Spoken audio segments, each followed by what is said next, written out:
صاحب الزمان الغوث الغوث الغوث أدركني.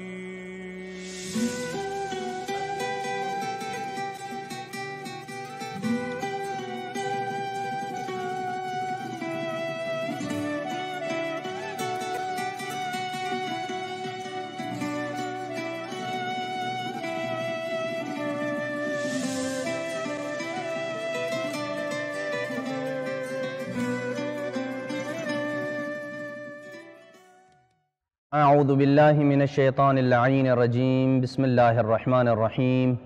وصلی اللہ علی محمد وآل بیتہ الطیبین الطاہرین المعصومین. بارگاہ سید الاوصیاء حضرت امیر المومنین امام المتقین سے مومنین کرام کی خدمت میں تیسرے انٹرنیشنل المعارف العلویہ شارٹ کورس کے درس نمبر 18 کو لے کے حاضر ہونے کا شرف حاصل کر رہا ہوں. جیسا کہ آپ کے علم میں ہے کہ اس سال کے ہمارے دروس کا عنوان اور ٹاپک امام زمان عجل اللہ فرجہ الشریف کی غیبت کبریٰ سے ظہور تک کے احوال و واقعات کے متعلق ہے، اور گزشتہ 3-4 دروس میں ہم جس نقطے کو مومنین کرام کی خدمت میں واضح کرنے کی کوشش کر رہے ہیں وہ یہ کہ غیبت کبریٰ کے زمانے میں کون کون سی ذمہ داریاں ایک انسان مومن کے کندھے پہ عائد ہوتی ہیں. ایک انسان مومن کو غیبت کبریٰ کے زمانے میں وہ کون سے کام انجام دینے چاہیے جن کو انجام دینے سے اللہ کی ذات اس بندہ مومن کو امام زمان کے اصحاب میں سے شمار کرے گا، امام زمان کے انصار کی صفوں میں لا کھڑا کرے گا. لہذا ہماری گفتگو اس چھٹی ذمہ داری پہ پہنچی ہے جو غیبت کبریٰ میں ایک انسان مومن کے کندھے پہ عائد ہوتی ہے، اور وہ یہ کہ ایک انسان مومن کو چاہیے کہ وہ کم از کم ہر روز ایک بار اپنے زمانے کے امام کی تجدید بیعت کا عہد کرے، اور دعائے عہد کی شکل میں وہ روزانہ جب دعائے عہد پڑھے گا اور سمجھے گا کہ میں دعائے عہد کے یہ جو جملے پڑھ رہا ہوں اس کا کیا معنی ہے، اس کا کیا مفہوم ہے، جب وہ دعا کو ترجمے کے ساتھ پڑھے گا. اور کوشش کیا کریں کہ جتنی بھی ائمہ اہل بیت علیہ السلام کی دعائیں ہیں انہیں ترجمے کے ساتھ پڑھیں، کیونکہ دعا خالق اور مخلوق کے درمیان رابطے کا ذریعہ ہے. دعا فقط قضاء حاجت کے لیے نہ پڑھیں، دعا فقط اپنی حاجتوں کو پورا کرنے کے لیے نہ پڑھیں، بلکہ دعا تربیت کا ایک بہت اچھا خزانہ ہے. دعا کے ذریعے انسان اپنی تربیت کر سکتا ہے، دعا کے ذریعے انسان اپنے رب کے ساتھ ایک خاص قسم کا تعلق اور رشتہ پیدا کر سکتا ہے. لہٰذا یہ تبھی ممکن ہے کہ جب انسان جو دعا پڑھ رہا ہے وہ دعا سمجھ سکے.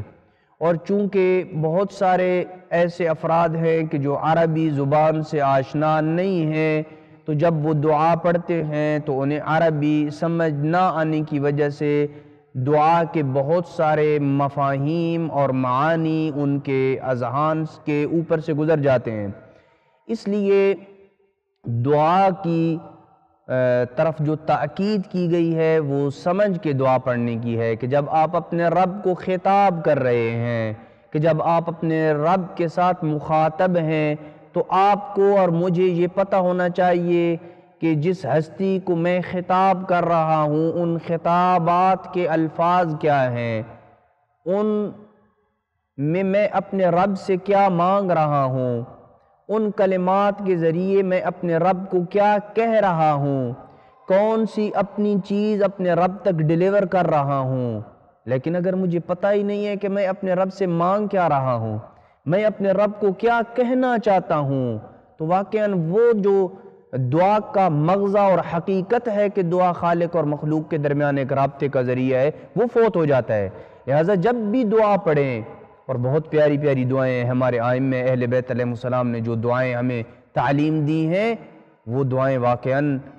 انسان ساز دعائیں ہیں، انسان کی تربیت کے لیے وہ دعائیں کافی ہیں۔ ان میں نہ فقط آپ کو یہ ملے گا کہ رب سے مانگنا کیسے ہے، بلکہ اس میں آپ کو بہت کچھ ملے گا۔ اس میں آپ کو عقیدہ ملے گا، اس میں آپ کو اخلاق ملے گا، اس میں آپ کو حقوق ملیں گے، بندے کے حقوق ملیں گے، رب کے حقوق ملیں گے، عزیز و اقارب کے حقوق ملیں گے۔ یعنی دعا صحیفہ سجادیہ کو آپ اٹھا لیں۔ ہم میں سے کتنے ایسے افراد ہیں کہ جنہوں نے زندگی میں ایک بار صحیفہ سجادیہ کو اول سے لے کے آخر تک پڑھا ہو؟ امام زین العابدین علیہ السلام کی یہ دعا، واقعاً امام زین العابدین علیہ السلام کی یہ کتاب صحیفہ کاملہ واقعاً ایک عجیب قسم کی کتاب ہے، اور اتنا عظیم تحفہ ہمارے پاس موجود ہے۔ کبھی صحیفہ سجادیہ کو اٹھا کے فقط اس کی فہرست کے عناوین کو پڑھ لیں کہ امام علیہ السلام نے کن کن موضوعات کے اوپر دعائیں مانگی ہیں۔ بارش کے وقت کی دعا، جو بھی نعمت ملتی ہے اس وقت کی دعا، حقیقی توبہ کی دعا، دو آدمیوں کے درمیان صلح کرائی تو اس کی دعا، یعنی کوئی موقع ایسا نہیں چھوڑا امام زین العابدین علیہ السلام نے کہ اس موقع پہ امام علیہ السلام نے دعا متعارف نہ کروائی ہو۔ باپ کی بیٹے کے حق میں دعا، بیٹے کی ماں کے حق میں دعا، عزیز و اقارب کے حق میں دعا۔ واقعاً میں یہ نصیحت کروں گا اپنے ان افراد کو کہ صحیفہ سجادیہ کو اپنی زندگی کا حصہ بنائیں۔ مظلوم کتابیں ہیں یہ، قرآن، نہج البلاغہ، صحیفہ سجادیہ، ان کو پڑھیں اور تنہائی میں پڑھیں صحیفہ سجادیہ کو، تنہائی میں ترجمے کے ساتھ۔ علامہ مفتی جعفر حسین مرحوم، خدا کروٹ کروٹ انہیں جنت نصیب کرے، بہت پیارا ترجمہ کیا ہے علامہ مفتی جعفر حسین مرحوم نے۔ اس ترجمے کے ساتھ صحیفہ سجادیہ کی دعائیں پڑھیں، آپ کا عالم بدل جائے گا، آپ کا اپنے رب سے خطاب کا انداز بدل جائے گا۔ آپ کو پتہ چلے گا کہ ایک امام معصوم اپنے رب سے کس طرح ادب کے دائرے میں رہ کے کلام کر رہے ہیں، ایک امام معصوم اپنے گناہوں کا کس طرح اعتراف کر رہے ہیں، باوجود اس کے کہ وہ معصوم ہیں، لیکن پھر بھی ان کی دعاؤں میں آپ کو یہ اعتراف ملے گا کہ اے اللہ میرے ان گناہوں کو معاف کر دے کہ جو رحمت کے رک جانے کا موجب بنتے ہیں، اے اللہ میرے وہ گناہ معاف کر دے جو شقاوت اور بدبختی کا موجب بنتے ہیں، الی آخرہ۔ تو لہٰذا کوشش کریں کہ دعا پڑھیں۔ ان دعاؤں میں سے ایک دعا جس کے ذریعے آپ امام زمان عجل اللہ فرجہ الشریف کی تجدید بیعت کر سکتے ہیں، وہ دعائے عہد ہے۔ امام جعفر صادق علیہ السلام سے مروی یہ دعا ہے، اور اس میں یہ جملہ بڑا پیارا ہے جس میں آپ اور میں ہر روز صبح اپنے وقت کے امام کے ساتھ تجدید عہد کرتے ہیں۔ اللہم انی اجدد لہو فی صبیحۃ یومی ھذا وما عشت من ایامی عہدا وعقدا وبیعتا لہو فی عنقی۔ اے اللہ میں آج کی صبح اور جتنے دن میری زندگی کے باقی ہیں جن میں میں زندہ رہوں گا، میں یہ عہد کرتا ہوں، میں اپنی گردن کے اوپر یہ بیعت لیتا ہوں اور اقرار کرتا ہوں کہ لا احول عنہا، کہ میں امام علیہ السلام سے کی گئی بیعت سے روگردانی اختیار نہیں کروں گا، ولا ازول ابدا، اور نہ ہی اس بیعت سے پیچھے ہٹوں گا۔ امام علیہ السلام کی بیعت میری گردن پہ آ گئی ہے، میں ہر روز اس بیعت کی تجدید کروں گا۔ اور جب آپ روزانہ دعائے عہد ترجمے کے ساتھ یہ پڑھیں گے کہ اے اللہ میں آج کی صبح اور قیامت تک جتنی بھی صبحیں آئیں گی، جب تک میں زندہ ہوں، میں روزانہ یہ عہد کرتا ہوں کہ امام مظلوم، امام مہدی برحق، جو واقعاً امام مظلوم ہے کہ 1400 سال پردہ غیبت میں ہیں، اس انتظار میں ہے کہ اللہ حکم دے کہ وہ اذن ظہور ہو تو وہ ظاہر ہوں، اس سے بڑھ کے کوئی مظلوم نہیں ہے اس کائنات میں۔ میں ان کے ساتھ یہ عہد کرتا ہوں کہ میں کبھی بھی ان کی بیعت سے پیچھے نہیں ہٹوں گا اور روگردانی اختیار نہیں کروں گا۔ اللہم اجعلنی من انصارہ و اعوانہ، اور اس جملے کو پہلے ہم تکرار کر چکے ہیں، لہذا ضروری نہیں ہے کہ دوبارہ اسی کو پڑھا جائے۔ لہذا ایک وظیفہ جو انسان مومن کی گردن کے اوپر عائد ہوتا ہے وہ یہ کہ انسان مومن غیبت کبریٰ کے زمانے میں تجدید بیعت امام زمان عجل اللہ فرجہ الشریف کرے۔ نواں وہ فریضہ، وہ ذمہ داری جو ایک انسان مومن کی گردن کے اوپر عائد ہوتی ہے، وہ ہے اپنے اخلاق کو بہتر بنانا۔ امام زمان عجل اللہ فرجہ الشریف کا سپاہی جہاں اپنے ایمان کے اعتبار سے قوی ہوگا، جہاں کثرت عبادت میں وہ دوسروں سے سبقت لے جانے والا ہوگا، جہاں دیگر اس کی اچھی صفات ہوں گی، جہاں اس کا دل اتنا سخت ہوگا کہ جیسے لوہے کا ٹکڑا سخت ہوتا ہے، جو اصحاب امام کی قوت اور طاقت کی دلیل ہے، وہاں امام زمان عجل اللہ فرجہ الشریف کے اصحاب اخلاق کی اعلیٰ بلندیوں کے اوپر بھی فائز ہوں گے۔ امام زمان عجل اللہ فرجہ الشریف کا سپاہی اگر اخلاق کی اعلیٰ بلندی کے اوپر فائز نہیں ہوگا تو وہ اپنے زمانے کے امام کا نمائندہ کیسے بن سکتا ہے؟ وہ اپنے زمانے کے امام کا کیسے تعارف کروا سکتا ہے؟ اگر میرا اخلاق اچھا نہیں ہے، اگر میں معاشرے میں اس اخلاق کو اپنے کردار کے ذریعے پیش کرنے سے عاجز اور قاصر ہوں جو اخلاق مہدوی مطلوب ہے زمانے کے لیے، پھر کیا میں لوگوں کو کیا درس دے رہا ہوں کہ جس امام کے انتظار میں نے اتنا وقت گزار دیا ہے اس کے منتظر کا اخلاق ایسا ہے؟ لہٰذا اس طرف جو ہے وہ توجہ ہونی چاہیے کہ انسان اپنے اخلاق کو بہتر کرے، اور روایات اہل بیت علیہ السلام نے اس کی تاکید کی ہے۔ میں اس ضمن میں بہت ساری روایات کو چھوڑ کے ایک انتہائی قیمتی اور پیاری روایت مومنین کرام کی خدمت میں عرض کروں گا، اور اسی کے اوپر آج کا ہمارا درس جو ہے وہ اختتام پذیر ہو جائے گا، اور یہ روایت امام جعفر صادق علیہ السلام سے مروی ہے۔ امام علیہ السلام فرماتے ہیں ان لنا دولتاً یجیء اللہ بہا اذا شاء، ہماری ایک حکومت ہوگی۔ دیکھیں مہدی برحق کی حکومت کو تمام ائمہ اپنی حکومت کہا کرتے ہیں، کیونکہ اس حکومت میں دولت حق کا قیام ہوگا، اس حکومت میں وہ فیصلے ہوں گے جو ائمہ اہل بیت علیہ السلام چاہیں گے، اس حکومت میں وہ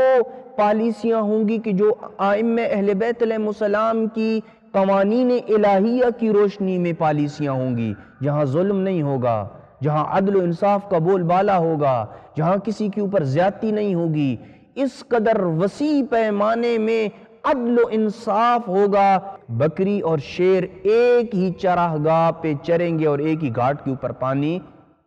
پئیں گے، کسی قسم کا کوئی نقصان نہیں ہوگا۔ لہذا فرمایا ان لنا دولتاً، ہماری ایک حکومت ہے، یجیء اللہ بہا اذا شاء، اللہ نے جب چاہا تو اس حکومت کو لے کے آئے گا۔ پھر فرمایا من سرہ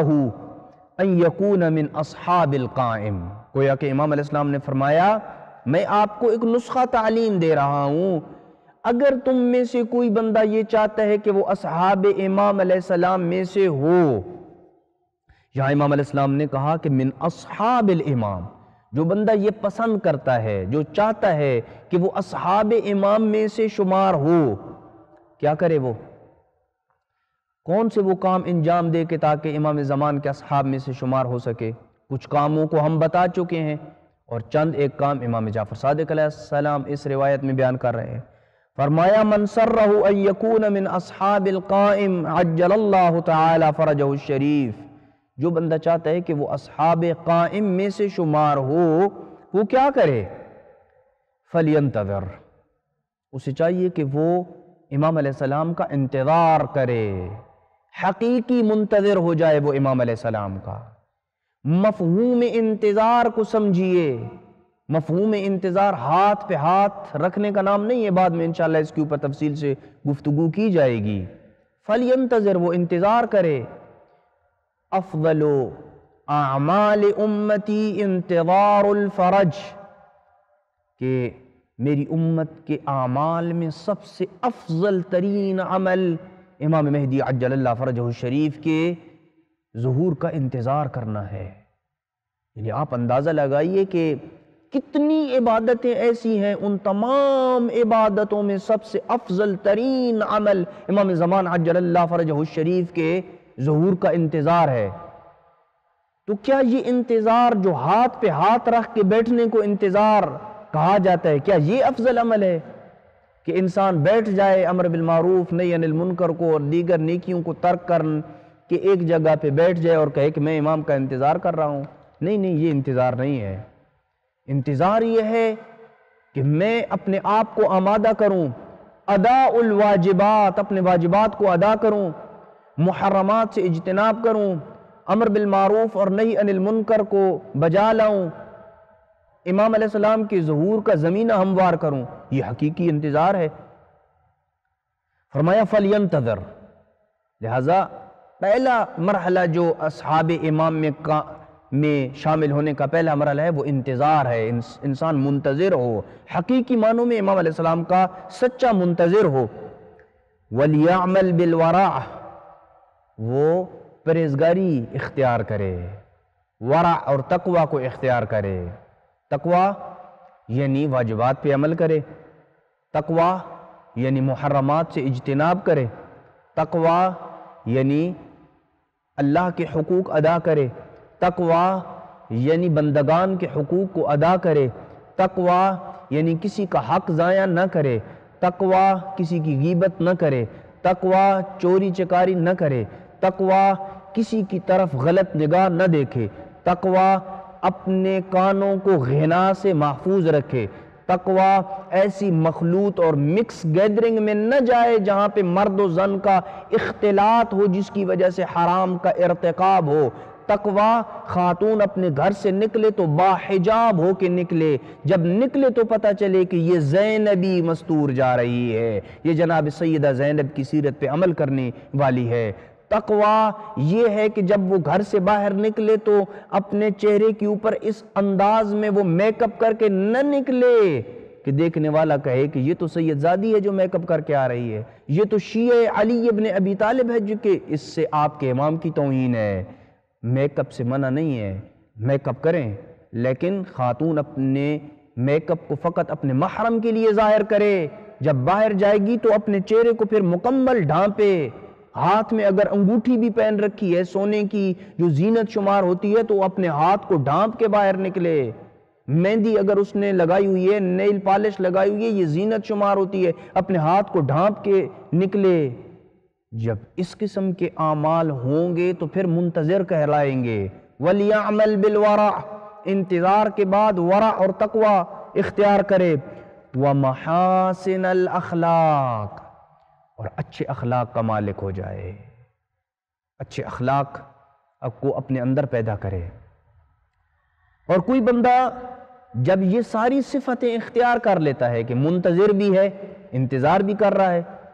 وَلْيَعْمَلْ بِالْوَرَعِ پہ عمل بھی کر رہا ہے کہ تقوی اور پرہیزگاری کو بھی اختیار کیے ہوئی ہے، وَمَحَاسِنَ الْأَخْلَاقِ، اور اچھے اخلاق کو بھی اپنائے ہوئی ہے، اچھی خوبیوں کو بھی وہ اپنائے ہوئے ہے، وَهُوَ مُنْتَظِرٌ، وہ امام زمان عجل اللہ فرجہ الشریف کا انتظار کرنے والا ہے۔ ابھی آپ دیکھ لیں کہ جو ورع اور تقوی اور پرہیزگاری کو اختیار نہیں کرتا، اچھے اخلاق کا مالک نہیں ہے، تو اس کا نتیجہ کیا نکلتا ہے؟ وہ بے شک زبانی کلامی لاکھ دعوے کرتا رہے کہ میں منتظر امام زمان ہوں، نہیں ہے وہ منتظر امام زمان، یہ ہاتھ پہ ہاتھ رکھ کے بیٹھا ہوا ہے، دعوت دی ہوئی ہے، مہمانوں کو گھر بلائے ہوا ہے، لیکن کھانے کا کوئی انتظام نہیں ہے۔ لہذا کیسے میں اپنے آپ کو منتظر کہلا سکتا ہوں جب میری کوئی تیاری نہیں ہے؟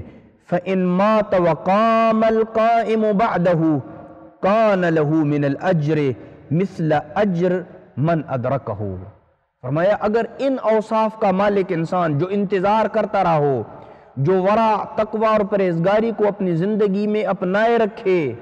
جو اچھے اخلاق کا مالک تھا، اگر امام زمان کے ظہور سے پہلے یہ دنیا سے رخصت ہو جاتا ہے وقام القائم بعدہ، اور اس کے بعد امام علیہ السلام قیام کرتے ہیں، اس کا اجر وہی ہے کہ جو لوگ امام زمانہ کے ظہور کو درک کریں گے اور ان کی صفوں میں شامل ہو کے امام علیہ السلام کے ساتھ جہاد کریں گے۔